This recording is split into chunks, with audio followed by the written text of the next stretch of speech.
Assalamualaikum warahmatullahi wabarakatuh.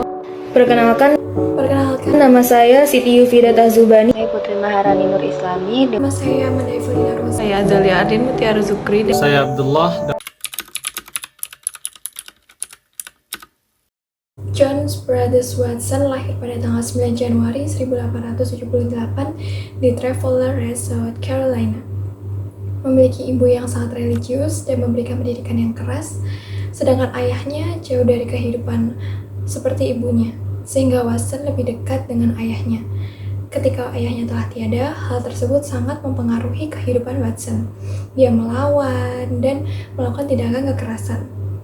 Namun kehidupannya kembali normal berkat Gordon Moore yang menjadi gurunya di Universitas Vermont. Watson berhasil memasuki perguruan tinggi Universitas Vermont pada usia 16 tahun dan dapat menyelesaikan di usia 21 tahun sesudah meraih gelar master. Setelah itu, ia melamar ke Presiden Universitas Chicago dengan bantuan gurunya dan lamarannya diterima.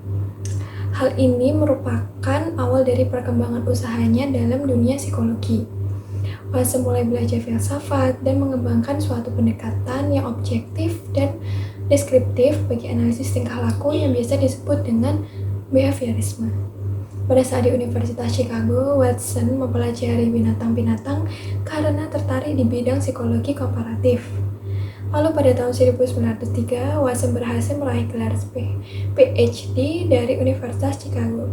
Setelah mendapatkan gelar doktor, Watson pindah dan diterima sebagai staf pengajar di Universitas Johns Hopkins di tahun 1908. Dia juga dipromosikan menjadi lektor kepala psikologi. Selanjutnya, pada tahun 1913, Watson membawakan ceramah yang berjudul Psychology as the Behaviorist Views It di Universitas Columbia. Sebelum menyampaikan ceramahnya, banyak ahli psikologi yang tidak setuju atas ide-idenya tentang kesadaran dan kaidah-kaidah dalam mempelajarinya. Watson memandang psikologi sebagai ilmu yang mempelajari tindakan-tindakan manusia yang memiliki kemampuan dalam mengatur dan memprediksi tindakan. Kemudian, setelah Perang Dunia I, Watson melanjutkan karyanya di Universitas Johns Hopkins. Karyanya saat ini kita kenal dengan nama Little Albert Experience. Dari karya tersebut, Watson menyampaikan bahwa anak-anak memiliki 3 dasar reaksi emosional, yaitu ketakutan, kemarahan, dan cinta. Kemudian, pada tahun 1920, akademik Watson meredup disebabkan karena pihak universitas memerintahkan Watson agar melepas jabatannya sebagai pengajar. Hal tersebut terjadi karena Watson menjalin hubungan asmara dengan asistennya yang bernama Rosalie Rainer. Pada akhirnya, Watson menceraikan istrinya yang bernama Mary Aikes dan menikah dengan Rainer pada tahun 1921. Di tahun 1957, Watson mendapatkan medali emas dari American Psychological Association sebagai penghargaan atas jasa-jasanya di bidang psikologi. Setahun setelah menerima penghargaan, Watson wafat pada September 1958 di usianya yang ke-80 tahun. Sebagai seorang ahli psikologi behavior, Watson memiliki beberapa pendapat. Dalam memahami perilaku, Watson memberikan perhatian khusus pada pengalaman dan proses belajar yang didapatkan dalam kehidupan sehari-hari. Menurut Watson, ilmu psikologi harus ditelaah sebagaimana kita menelaah ilmu alam, yaitu dengan cara dibatasi pada perilaku yang tampak dan nyata saja. Lalu kemudian, psikologi ini menurut Watson memiliki tujuan, yaitu untuk memprediksi dan mengontrol perilaku.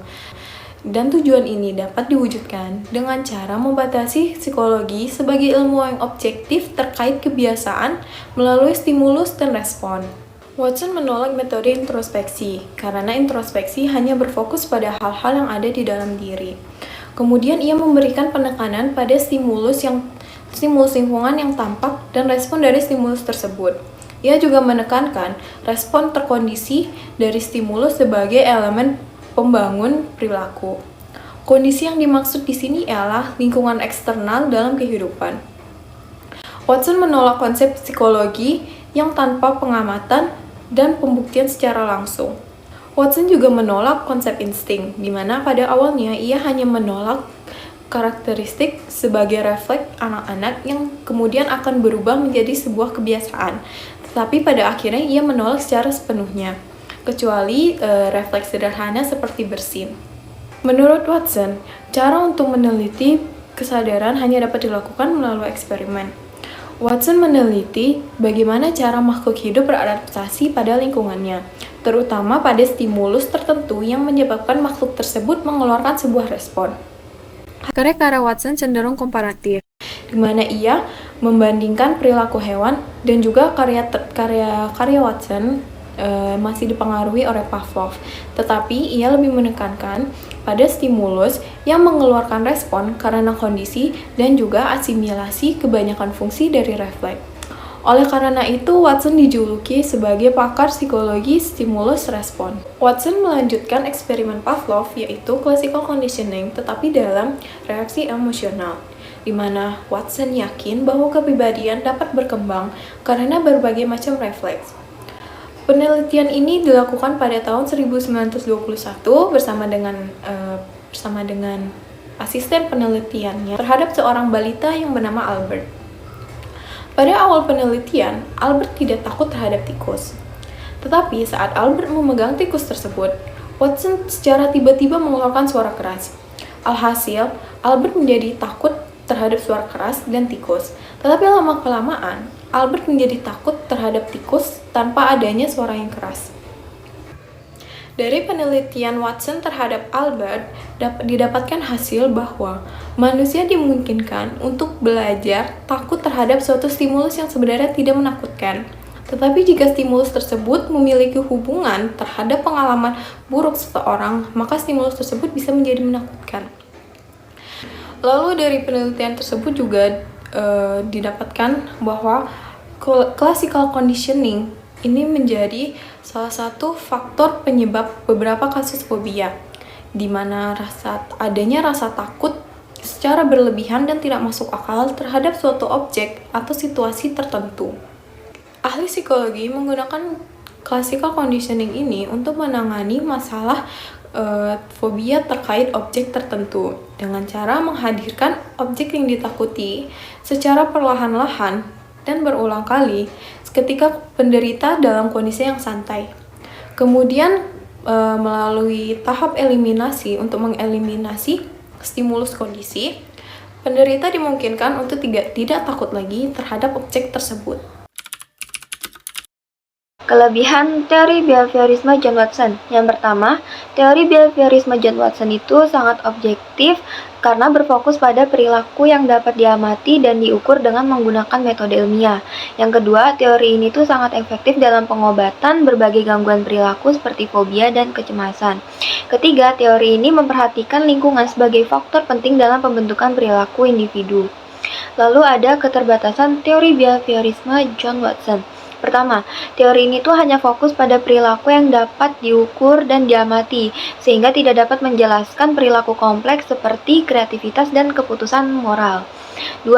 Teori ini juga tidak memperhatikan faktor internal seperti pikiran, emosi, dan motivasi.